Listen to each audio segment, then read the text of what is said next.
All of you. And बेटा last lecture में हमने डिस्कस किया था Newton second law of motion, ठीक है ना। Newton second law of motion, what is the Newton second law, what is momentum, I have discuss the previous lecture and today my topic is Newton's third law and what applications of Newton second law, ठीक है ना।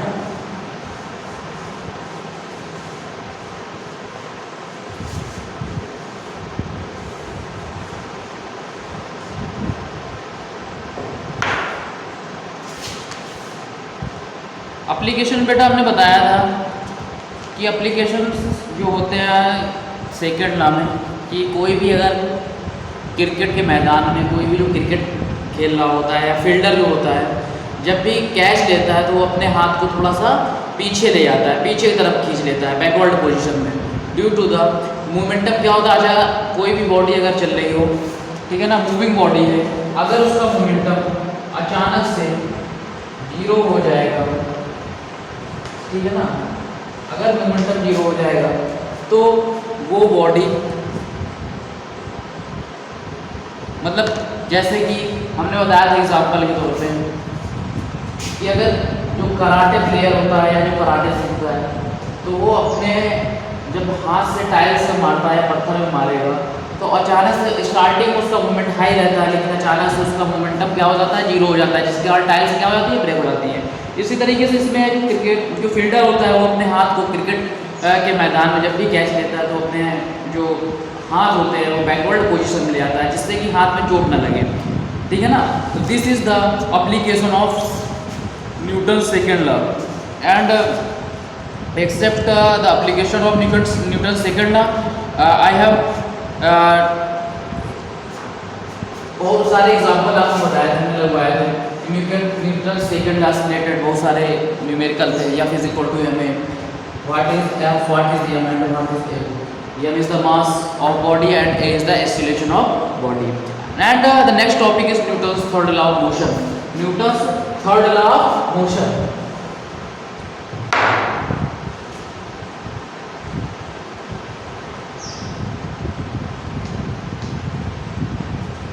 Newton's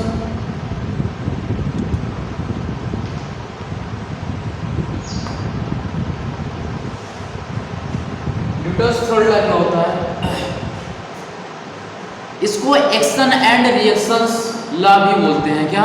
action and reactions law, action and reaction law, ठीक है ना, कह सकते हो। तो क्या होता है एक्शन एंड रिएक्शंस लॉ या न्यूटन्स थर्ड लॉ? बेटा अगर एक एग्जांपल के द्वारा बताना है, जैसे कि suppose that this is a ball, क्या एक बॉल है, ठीक है ना, अगर इसमें कोई अगर कैंडिडेट है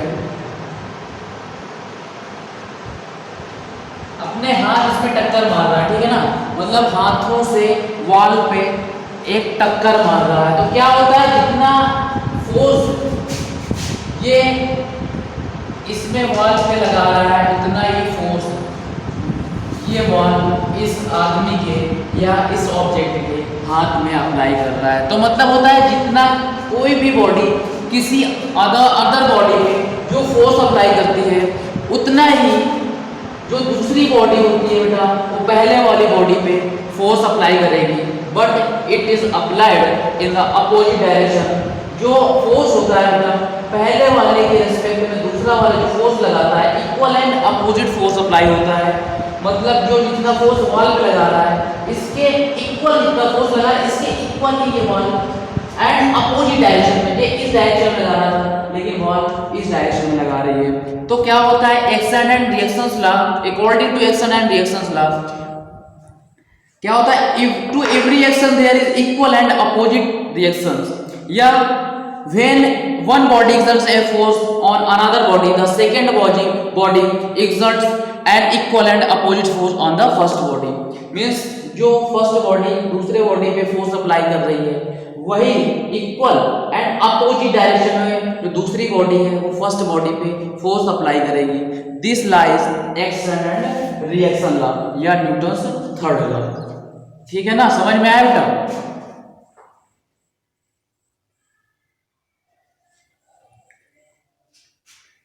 इसके अलावा और भी बहुत सारे एप्लीकेशंस हैं इसमें। तो जो न्यूटन्स थर्ड लॉ समझ में आया, जैसे कि एक एग्जांपल और बता दें।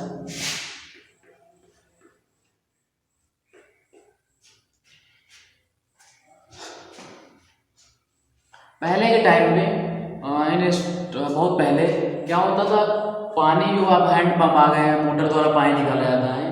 पहले के टाइम में बेटा पानी कुएं से निकाला जाता था, तो उसमें रस्सी डाली जाती थी, कुएं में रस्सी और बाल्टी डाली जाती थी, फिर पानी निकाला जाता था। तो जब वो बाल्टी, जब पानी खींचते थे बाल्टी से, तो क्या होता था, जो फोर्स वो कोई भी इंसान या कोई भी आदमी जिस फोर्स से उस बाल्टी को खींच रहा होता था, उतना ही फोर्स वो बाल्टी नीचे की तरफ अप्लाई कर रही होती थी। ठीक है ना, मीन्स जो न्यूटन्स थर्ड लॉ है, जितना फोर्स एक बॉडी लगाती है वही दूसरी बॉडी भी उतना ही फोर्स अप्लाई करेगी। मीन्स अगर इसके अलावा भी कह सकते हो, जैसे कि अगर कोई बॉडी इस सरफेस पे चल रही है, ठीक है ना, तो ये रिएक्शन फोर्स अप्लाई करता है, नीचे एक फोर्स अप्लाई होता है, क्या, ग्रेविटेशनल फोर्स या force of gravity, force of gravity, and this is the reaction force।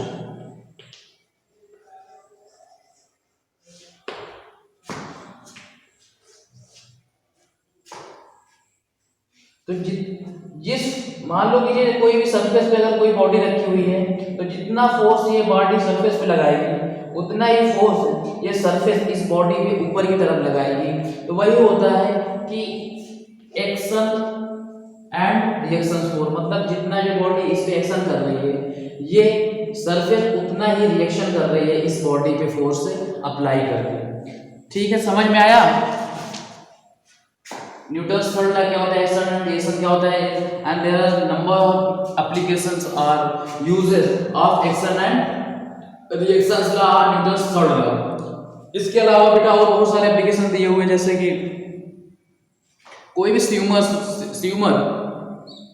समझते हो, तैरने वाला, किसी भी पॉन्ड या तालाब में तैरता है, तो क्या करता है स्विमर, हाथों से अपने वाटर पे फोर्स अप्लाई करता है, वाटर फोर्स अप्लाई करता है, और वाटर उस स्विमर पे फोर्स अप्लाई करता है। मींस वो पीछे की तरफ बैकवर्ड डायरेक्शन में अपने हाथ ऐसे करता है, मतलब कि पीछे की तरफ फोर्स लगाता है, और जो वाटर होता है उसको आगे की तरफ मूव कर देता है, मतलब बढ़ा देता है, फॉरवर्ड डायरेक्शन में स्विमर को बढ़ा देता है। तो क्या होता है, प्रत्येक एक्शन के विपरीत एक रिएक्शंस होता है, ठीक है ना, मतलब एक्शन के opposite, equal and opposite reactions force apply हो रहा है। इसके अलावा एक चीज और ध्यान रखना कि जो बेटा फोर्स इक्वल तो अप्लाई हो रहा है इन अपोजिट डायरेक्शन में, लेकिन ये जो बॉडी में फोर्स अप्लाई हो रहा है, सपोज दैट इस बॉडी में फोर्स अप्लाई कर रहा है, ठीक है ना, तो क्या होता है, अगर मूविंग कंडीशन में है बॉडी, तो जो एक फोर्स लगेगा वो दूसरे फोर्स से अगर सपोज दैट ज्यादा लगेगा जाके, मींस कि जो acceleration of one body is more than the another body. ये एक चीज ध्यान रखना, equal and opposite force apply होगा, लेकिन acceleration is one body is more than the another body. ये ध्यान रखना कि एक्सीलरेशन होगा, एक बॉडी का ज्यादा होगा और दूसरे बॉडी का कम होगा। इसके बाद एक एग्जांपल और आता है इसमें एप्लीकेशन कि जो एक बंदूक होती है, गन, अगर उसको क्या किया जाता है बेटा, उससे गोली चलाई जाए या फायर किया जाए, तो जब फायर किया जाता है तो वो जो गन होती है वो पीछे की तरफ झटका देती है, क्या झटका, मतलब जर्किंग पोजीशन, जर्क करती है। तो इसका रीजन यही होता है कि जब कोई गन चलाई जाती है तो उसको कंधे पे रख के चलाई जाती है, ठीक है ना, जिससे कि मान लो अगर ऐसे रख के चलाया जाए सपोज दैट, तो वो पीछे धक्का देके तो लग सकती है कहीं ना कहीं, तो जिस कंधे पे रख के चलाई जाती है जिससे कि वो किसी को नुकसान ना पहुंचाए, ठीक है ना। मतलब कि जब भी एक गन हुई, यहाँ से गन ऐसे पहुंच जाए, इससे जो फायर किया जाता है, क्या फायर। तो यहाँ से जो बुलेट निकल रही है, बुलेट का मास क्या होता है बेटा, लेस होता है then the comparison of gun. तो ये इसका जो एक्सीलरेशन होता है in the comparison of bullet, m1 मालूम, इसको m2 मालूम मास, तो m1 is less than m2, ठीक है ना। Then a1 is greater than a2।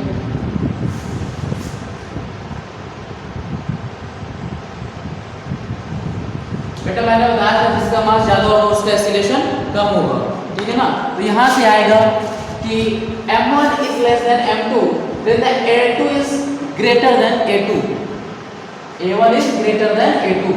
Bullet का मास कम है जिसके कारण से ये ज्यादा इसका एक्सीलरेशन होगा, और गन का मास कम है, यहाँ पे ज्यादा है तो इसका एक्सीलरेशन कम होगा, जिसके कारण से जो बुलेट होती है बेटा तेजी से आगे की तरफ बढ़ जाती है, और गन जो होती है वो थोड़ा सा झटका देती है, जो चलाता है चलाने वाला होता है वो झटका देती है केवल। इसके अलावा नेक्स्ट एप्लीकेशन है the flying object aeroplanes and rockets. Rockets कभी देखे हैं?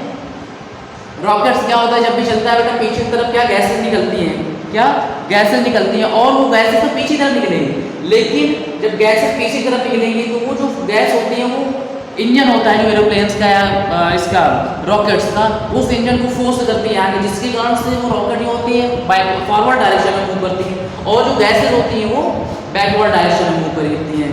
तो इसमें भी action and reaction class follow होता है, ठीक है ना।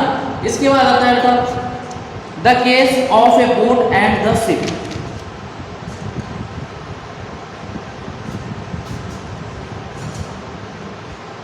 जैसे कभी मान लो कोई रिवर है या पॉन्ड है, उसमें अगर कोई अगर दो बोट्स रखी हैं, ठीक है ना, बोट फर्स्ट, बोट सेकेंड, तो यहाँ पे अगर दो बोट है, अगर कोई आदमी यहाँ पे है,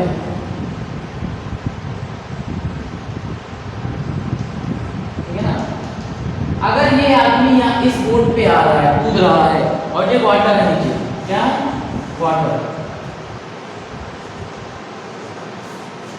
तो ये जब आदमी जब इस बोट पे कूदेगा ये पैर से, तो इसमें पीछे की तरफ फोर्स लगाएगा, इस वाले बोट पे बेटा पीछे की तरफ फोर्स लगाएगा, जिससे कि ये बोट जो होती है इसको आगे की तरफ फॉरवर्ड डायरेक्शन में भेज देती है इस आदमी को, और ये बोट पीछे की तरफ मूव करती है, पीछे की तरफ मूव कर जाती है। तो ये बोट क्या करे, ये आदमी या इंसान इस बोट पे एक्शन कर रहा है, तो ये बोट भी इसको क्या कर रही है, फॉरवर्ड डायरेक्शन मूव कर रही है, या धक्का दे रही है, और ये जब ये पीछे तरफ धक्का देगा तो ये पीछे तरफ चली आएगी बोट, और ये आदमी नेक्स्ट बोट या अगली बोट पे इसमें कूद रहा है उसमें आ जाएगा। तो यहाँ भी एक्शन और रिएक्शन ला फॉलो हो रहा है, ठीक है। इसी तरीके से देखना हार्स पुलिंग ए कॉर्ड, अगर कोई कॉर्ड जो एक हार्स खींच रहा होता है, या घोड़ा गाड़ी बोल सकते हैं उसको, तो हार्स पुलिंग फोर्स ए कार्ट क्या होता है कि जब भी कोई हार्स किसी कार्ट को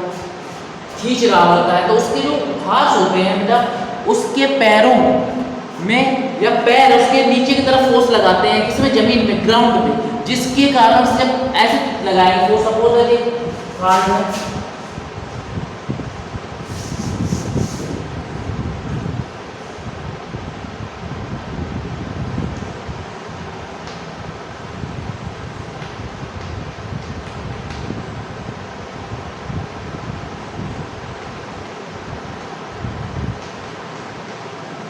ठीक है ना, ये ग्राउंड मान लो, तो ये अगर हार्स है,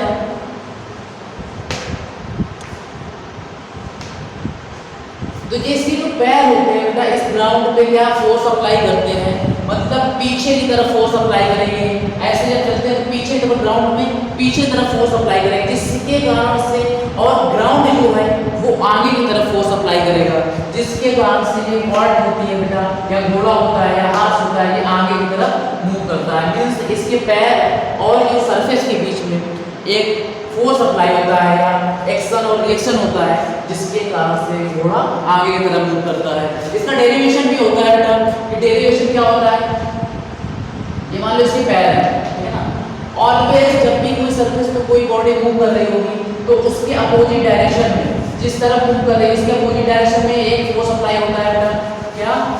friction force. Friction force FS तुम्हारे टॉपिक में नहीं है, सिलेबस में नहीं है, फिर भी मैं थोड़ा सा बता दे रहा हूँ। इसके अलावा ये जो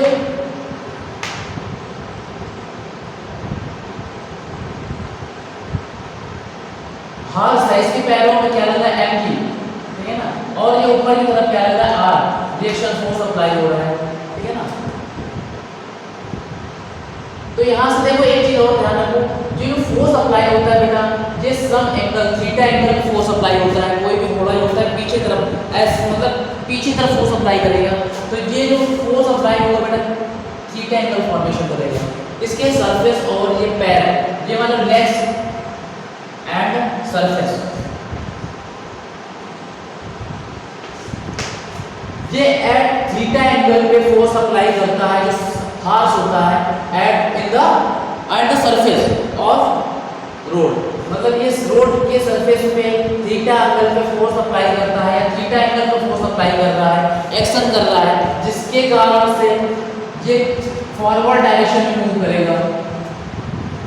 हाँ, और ये जो ग्राउंड होती है ये भी क्या होता है बेटा, इसके पैरों में फोर्स रिएक्शन से अप्लाई करती है या रिएक्शन फोर्स अप्लाई करता है, ठीक है ना। समझ में आया? तो ये इसके एप्लीकेशन है।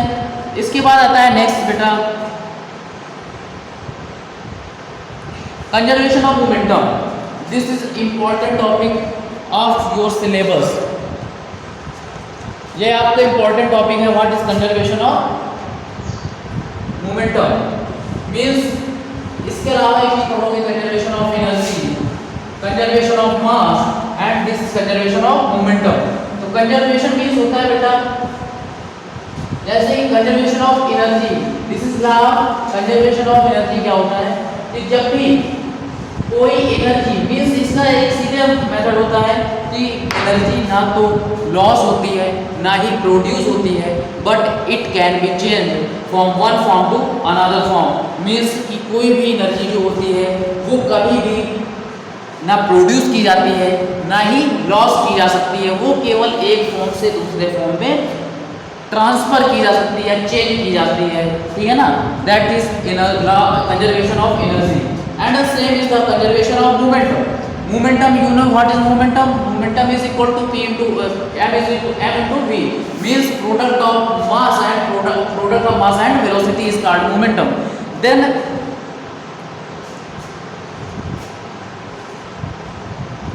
अब यहाँ से मैं बता रहा हूँ एज एग्जाम्पल के तौर पे, जैसे एक कार है और एक ट्रक है, ठीक है ना। कार है और एक ट्रक है। अगर वो सपोज दैट यहाँ पे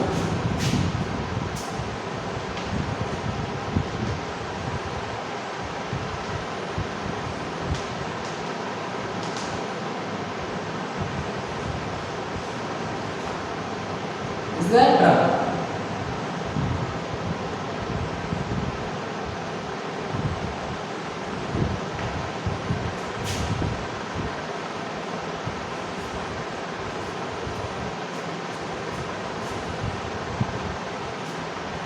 तो जो होता है law of conservation of momentum क्या होता है, ये ट्रक है ये कार है,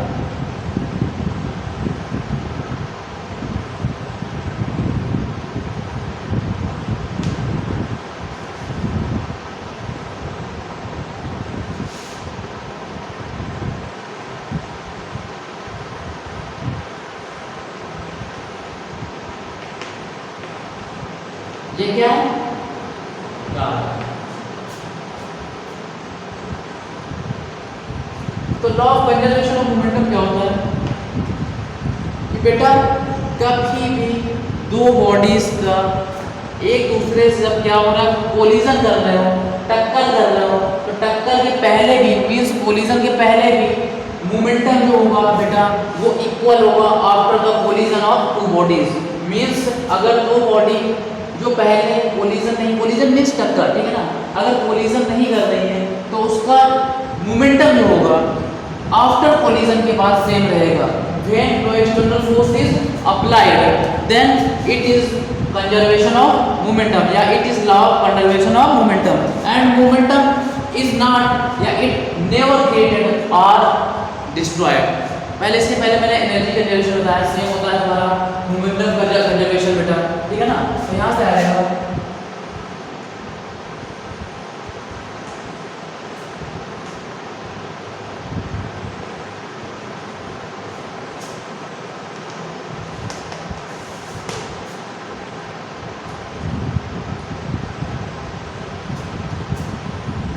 मीन्स कोलिजन के पहले दो बॉडीज हैं उनका जो मोमेंटम होता है आफ्टर कोलिजन के बाद मीन्स टकराने के बाद जो मोमेंटम होगा वो सेम रहेगा, लेकिन वो एक फॉर्म से दूसरे फॉर्म में चेंज हो जाएगा, ठीक है ना। जैसे एनर्जी एक फॉर्म से दूसरे फॉर्म में चेंज होती है वैसे मोमेंटम भी चेंज हो जाता है। And momentum can never created और डिस्ट्रॉयड। समझ में आ रहा है नहीं आ रहा है? अब यहाँ से इसका डेरिवेशन मैं बता रहा हूँ कि अगर कोई जिसका मास क्या है m1 है, ये मीन्स ट्रक है, इसका मास क्या है m1 एंड स्टार्टिंग वेलोसिटी क्या है इसकी u1, क्या है u1, स्टार्टिंग वेलोसिटी क्या है u1, यहाँ इधर जा रहा है u1 and this is also coming towards each other means इसका मास है m2 एंड इधर की तरफ आ रही है तो इसका इनिशियल वेलोसिटी क्या है u2। अब कह रहा है ये टकराएंगे, यहाँ से प्लस होकर टकराएंगे, तो जब टकराएंगे बेटा तो ये बन जाएगा तुम्हारा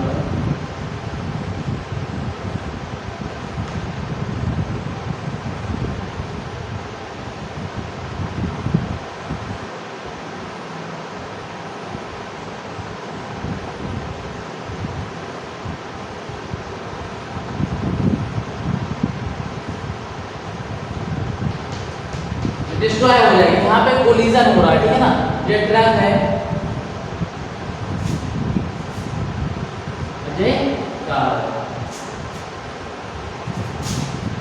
स्टार्टिंग में ट्रक का मास m1 है, इसका मास m2 है एंड इनिशियल वेलोसिटी u1 है एंड इनिशियल वेलोसिटी u2 है।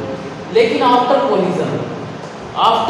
कोलिजन यहाँ पे कोलिजन हो रहा है बेटा, तो आफ्टर कोलिजन के बाद ये जो वो मास हैवी मास का है, ठीक है ना, तो इसका जो इसकी वेलोसिटी हो जाएगी बेटा ये अपोजिट डायरेक्शन में, ये इधर की तरफ आ रही है। अगर इसका मास ज़्यादा है तो ये आगे की तरफ धक्का दे देगा, तो इसकी वेलोसिटी इधर की तरफ हो जाएगी, मीन्स इसकी वेलोसिटी बढ़ जाएगी तुम्हारी, क्या है इसकी वेलोसिटी बढ़ जाएगी और इसकी वेलोसिटी स्लो हो जाएगी।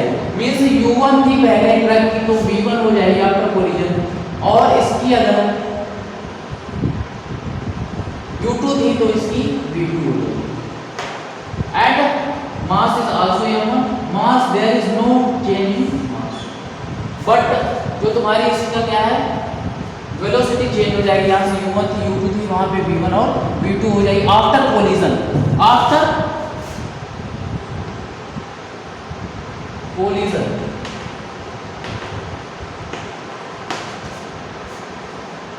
नहीं समझ पाए? अब यहाँ से डेरिवेशन आएगा बेटा according to conservation of momentum अगर करोगे बेटा तो ये हो जाएगा m1 u1 plus m2 u2 is equal to आएगा m1 v1 plus m2 v2। Means starting में जो मोमेंटम होगा आफ्टर कोलिजन के बाद भी वही मोमेंटम होगा, ठीक है ना। दिस इज द बेटा ये उसका क्या है एक फार्मूला कह सकते हो या अब इसका डेरिवेशन कैसे, वो डेरिवेशन क्या होता है बेटा, ठीक है ना। अब यहाँ डेरिवेशन निकालेंगे। अगर कोई बॉडी स्टार्टिंग में u1 वेलोसिटी से चल रही थी एंड आफ्टर सम टाइम उसकी वेलोसिटी क्या हो जाएगी v1 हो जाएगी, then the acceleration of body क्या होगा बेटा, एक्सीलरेशन ऑफ बॉडी। इतना समझ में आया कि नहीं है? इसको मैं साफ किए दे रहा हूँ, इसको साफ किए दे रहा हूँ।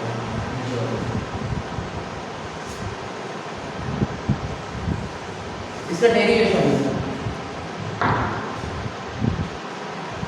स्टार्टिंग में क्या थी बेटा वेलोसिटी u1 थी, आफ्टर कोलिजन के बाद v1 हो जाएगी। लेकिन इसके बाद मतलब एक्सीलरेशन की डेफिनेशन मैंने बताया था, ए इज इक्वल टू क्या होता है,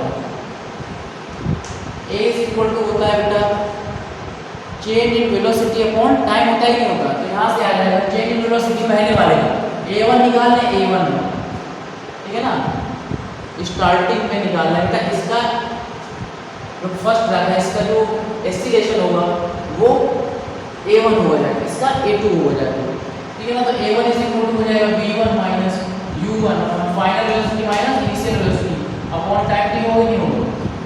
अब ये कह रहा है कि फोर्स अप्लाई करने वाले उसमें कोलिजन हो रहा है तो फोर्स कुछ अप्लाई होगा ना, तो force F1 is equal to क्या होता है m1 * a1 होगा ना। तो यहाँ से F1 इज इक्वल टू क्या आ जाएगा m1 a1 ये लिख सकते हैं v1 माइनस u1 अपॉन, इतना समझ में आया कि नहीं आया?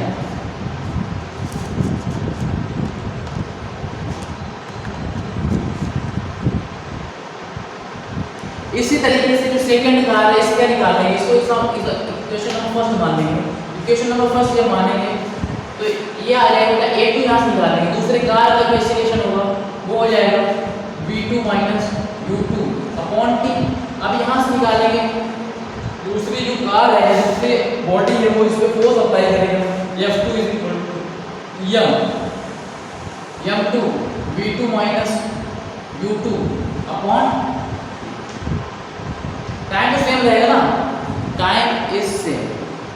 अब यहां से कह रहा है कि according to third law of motion क्या होता है कि कोई भी बॉडी एक्शन एंड रिएक्शन होगा ना, कोलिजन में एक्शन एंड रिएक्शन इसमें लगाएगा, ये इसके ऊपर फोर्स अप्लाई करेगा, ये इसके ऊपर फोर्स अप्लाई करेगा। तो यहां से according to third law Newton's third law या थर्ड लॉ मोशन क्या हो जाएगा, अकॉर्डिंग टू थर्ड लॉ या न्यूटन थर्ड लॉ क्या हो जाएगा बेटा F1 is equal to minus F2। Means truck car पे फोर्स अप्लाई कर रहा था लेकिन अपोजिट डायरेक्शन, जब अपोजिट डायरेक्शन में हो जाएगा तो यहाँ पे माइनस आ जाएगा। कार है इक्वल फोर्स अप्लाई कर रहा था लेकिन अपोजिट फोर्स अप्लाई कर रहा था, किसमें ट्रक पे अप्लाई कर रहा था। तो यहाँ से आ जाएगा F1 is equal to minus F2, यहाँ पे वैल्यू F1 की निकाली है, इक्वेशन नंबर सेकंड मान लो इसको। तो यहाँ से आएगा F1 इसकी वैल्यू पुट अप कर दो, F1 की यहाँ से F2 की वैल्यू पुट अप कर दो, तो यहाँ से आ जाएगा बेटा m1 v1 minus u1 upon t is equal to minus m2 v2 minus u2 upon t। आएगा समझ में आया कि नहीं आया? अब यहाँ दो टी कैंसिल हो जाएगा, टी कैंसिल हो गया। अब इसको इक्वेशन सॉल्व कर लोगे यहाँ से, तो यहाँ से m1 v1 minus m1 u1, ठीक है ना, यहाँ से आ जाएगा minus is equal to minus m2 v2 plus minus plus हो जाएगा m2 u2। अब यहाँ से एक साइड कर लो v1 वाले टर्म एंड u2 वाले टर्म एक तरफ, v मतलब u वाले टर्म एक तरफ लो, v वाले एक तरफ, तो m1 v1 plus m2 v2 is equal to आ जाएगा m1 u1 प्लस m2। यही तो होता है conservation of momentum. Means starting में जो होगा कोलिजन के पहले जो मोमेंटम होगा वही कोलिजन के बाद मोमेंटम होगा। Means always conservation of momentum apply होता है। मींस जो मोमेंटम होता है वो सेम रहता है, नाइदर इट इज डिस्ट्रॉयड और नॉट क्रिएटेड, ठीक है ना, before collision and after collision. This is the conservation of momentum and इसके एप्लीकेशन से बेटा लास्ट चल रहा है चैप्टर, ठीक है ना। Application of laws of conservation of momentum क्या होता है, जैसे कि रॉकेट ही होती है, बस कैसे तो रॉकेट मूव करती है, रॉकेट्स या एरोप्लेन जेट होता है, वो भी वो भी कंजर्वेशन ऑफ मोमेंटम पे वर्क करता है। इसके बाद जो गन होती है,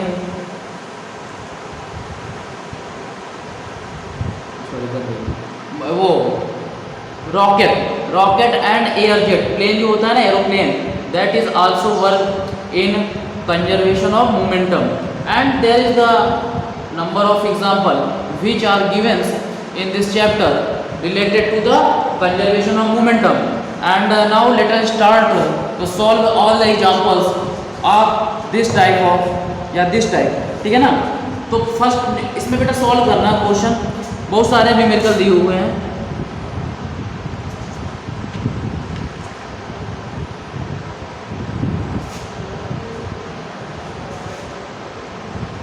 तो एक न्यूमेरिकल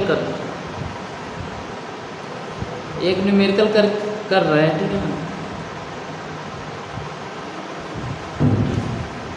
जैसे कह रहा है a bullet of mass 10 gram is fired from a gun mass of 6 kg। ठीक है, टाइम हो गया। नेक्स्ट जो एग्जाम न्यूमेरिकल है, एग्जांपल है दैट सॉल्व करना, जो भी प्रॉब्लम है you can ask me in my WhatsApp number, ठीक है ना।